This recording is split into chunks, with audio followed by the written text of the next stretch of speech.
So I've had a fairly challenging week. I've got 3 kids, and with my wife throwing her back out, I have done a whole lot more domestic than I'm usually used to. I've made a whole lot more juice bottles, and I've fixed a whole lot of lunches and a whole lot of suppers, and a whole lot of done a whole lot of laundry till 1 o'clock in the morning. And it kind of gave me a larger appreciation for what my wife contributes as my helpmate. That's something, over the last couple of weeks, thinking about what I was going to talk about for the devotion, I've polled the audience, so to speak. I've talked to a lot of ladies that I know personally, a lot of ladies that go to church, and I've kind of asked them, what is manly to you? I've seen a whole lot of stuff on the internet, and a whole lot of things, on TV that kind of define what manly is. And I think there's a whole lot of confusion and a whole lot of popular theory on that. You see a whole lot of stuff that's trying to make manly to be more feminine, and then there's a whole lot of people that makes manly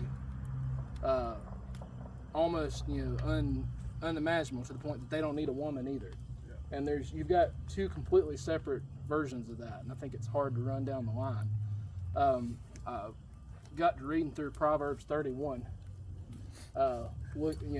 thinking for all the things that my wife is and all the things that I can see in that. But I never paid a whole lot of attention to Proverbs 31 to how much it talks about what a man is.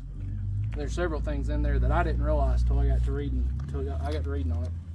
I found a list that a pastor had compiled through of a couple of different things that were interested in. A man is a servant leader, and one of the things that it talks about in Proverbs, the heart of her husband trusts in her, and he will not lack anything good. We can trust in our helpmeet because they are that extra portion of us, and the things that I'm able to trust my wife with, the things that I'm able to hand off to her, the things that I don't have to worry about because I know that she's got it taken care of. So far she is my wingman in that aspect. She helps make the difference on that, and that's a huge deal.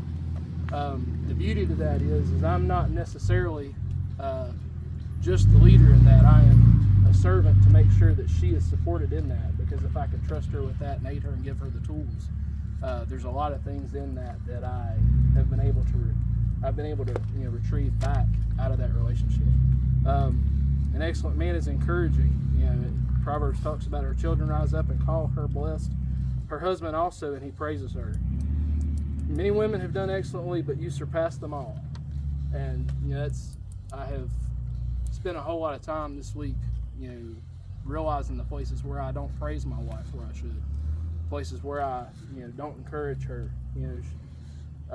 It's easy to say, oh, well, she knows. I show her, but man, to bridge that gap between, actually, her just thinking and her need to be told, her need to be encouraged by me.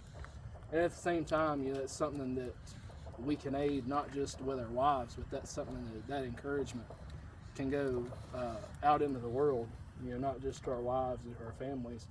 I have to encourage my children, I have to encourage my wife, but I'm also able to encourage this group as well. Amen. And that's a huge part of it. We talk about how isolation is terminal as far as this experiment of Men's Alliance, but bridging that gap between ourselves and the men beside us, bringing a group close by, and having a group come alongside of you is a big thing. It's easy to be in a group and still be isolated if you're not actually putting your hand on the shoulder beside of you.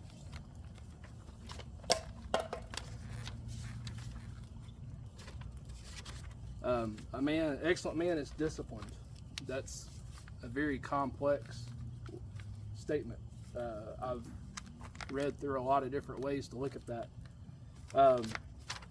But specifically, what are you doing, my son? What have you been doing, son of my womb? What are you doing, son of my vows?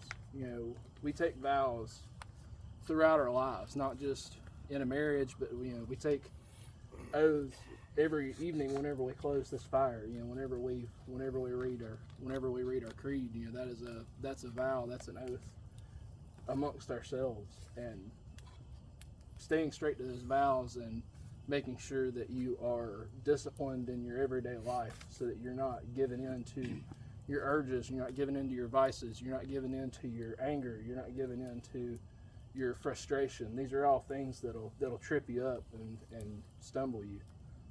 Making sure that you are, spiritually pure, morally pure, and that you're doing the straight and narrow, what you should. That's a hard thing to walk. I mean, it's you.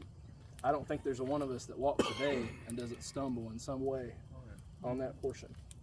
An excellent man is compassionate. It's really easy to get roped into. Rub some dirt in it, you'll be fine. But I think to an extent that bravado carries us. There's a lot of places where I'm not gonna let them see me bleed, and that pushes us through things. But at the same time, when you see somebody who is hurting, you see somebody that is stumbling, having that compassion in order to bend down and pick them up. One thing I thought was interesting, give beer to one who is dying and wine to one whose life is bitter. Let him drink so that he can forget his poverty. A lot of scholars that I've kind of run through and studying that out, they think that leans more toward medicinal treatment. If you've got somebody who is hurting, if you've got somebody who is poor in health, poor in spirit, that you're able to support that person and help them along in addition to theirs. And this one comes, this is the most obvious thing. Whenever you look at, I mentioned that I asked a lot of people what manly professions were, what manly things were. You guys want to take some of the guesses as some of the responses that I got? I asked predominantly women because that's kind of what I was curious about, was the woman's point of view. I kind of had what a man's point of view was. Anybody want to take any guesses? Yeah, listening.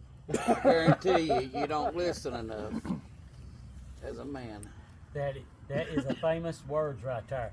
You just don't listen to me, do you?